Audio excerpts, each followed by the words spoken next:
Bienvenue à la communauté d'études quotidiennes de la Bible. Nous étudions pendant la semaine la leçon qui a pour titre « Le choix vous appartient ». Donc, c'est bel et bien la leçon des jeunes. En ce 16 avril, on nous invite à investiguer sur des passages que nous allons voir quelle est la relation qu'ils ont, en fait, ces versets-là, avec le passage principal qui se trouve dans Deutéronome 30, versets 15 et 20, qui en résumé nous dit que Dieu nous donne le choix. Nous avons le choix entre la vie ou la mort, entre la bénédiction ou la malédiction, mais on nous exhorte que c'est à nous de choisir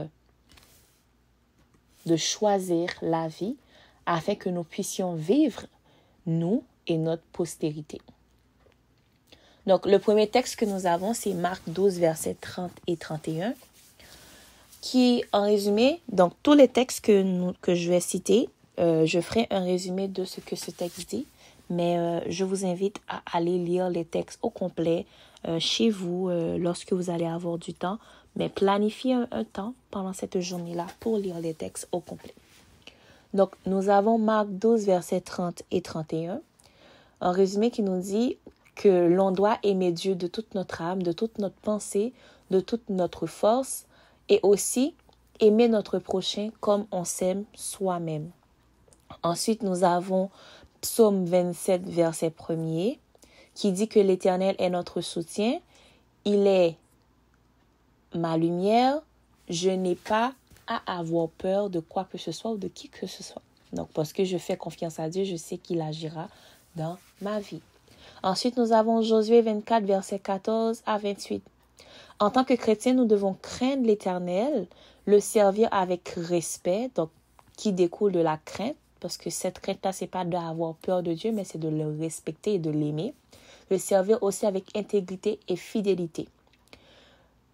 Nous devons faire disparaître les faux dieux de notre vie. Donc, les faux dieux, c'est pas forcément comme les Baals, comme les gens construisaient des faux d'or, et des statues et tout. Mais ça se peut qu'on ait un péché, exemple, on peut avoir l'argent comme un dieu. Il y a des trucs auxquels on s'attache dans notre vie qui sont importants pour nous, que parfois, qui prennent plus de place que Dieu dans notre vie.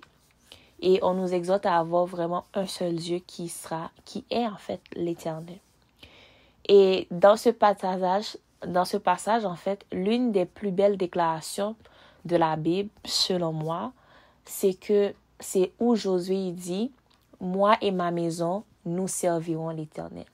Mais ma question pour vous, qu'en est-il pour vous et pour votre maison? Est-ce que vous servez l'Éternel? Ensuite, nous avons Genèse 3, versets 1 à 4, qui nous dit que le serpent, en fait, il était rusé. Et c'est par la ruse qu'il a séduit la femme dans le jardin d'Éden.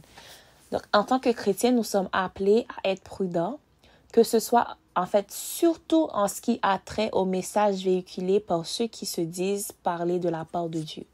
Il est essentiel que nous faisons usage de bon discernement que seul le Saint-Esprit peut nous donner pour que nous puissions vraiment voir le vrai du faux. Et pour finir, nous avons deux textes qui se trouvent dans Jean. Le premier se trouve dans Jean 14, verset 6, qui nous dit que Jésus dit qu'il est le chemin, la vérité et la vie. Il n'y a que lui qui peut nous donner en fait accès au Père. Jean 3, verset 16, à cause de l'amour que Dieu a pour nous, il a envoyé son Fils unique mourir pour nous et à cause de ça, nous avons la vie éternelle. Et ceci, c'est un don gratuit de Dieu. Donc, si toutefois vous avez des textes qui vous montent en tête, des textes qui se rapportent au texte de Deutéronome 30, verset 15, qui nous dit que nous avons un choix entre la vie et la mort, entre la bénédiction et la malédiction, que nous devons choisir la vie afin de vivre nous et notre postérité. Donc, je vous invite à les écrire en commentaire. Ainsi, nous allons pouvoir les lire aussi et y méditer. Parce que c'est vraiment important que nous nous rappelons que nous avons un choix à faire. Et le titre, il est vraiment exceptionnel. Le titre de cette semaine, c'est que nous avons un choix à faire. Et aujourd'hui, plus que jamais, il nous faut le faire pour que nous puissions savoir avec qui est-ce que nous marchons. Et je vous repose cette question. Est-ce que vous servez l'Éternel, vous et votre maison, comme Josué l'a dit pour sa famille? Donc, moi et ma maison, nous servirons l'Éternel. Si ce n'est pas le cas pour vous, je vous invite à prendre les dispositions nécessaires pour que vous et votre maison, vous puissiez servir l'Éternel et l'Éternel seulement. Que Dieu continue de vous bénir et qu'il vous donne le Saint-Esprit, que vous puissiez apprendre à discerner sa parole et faire sa volonté. D'ici là, nous vous laissons avec la protection divine. Au revoir.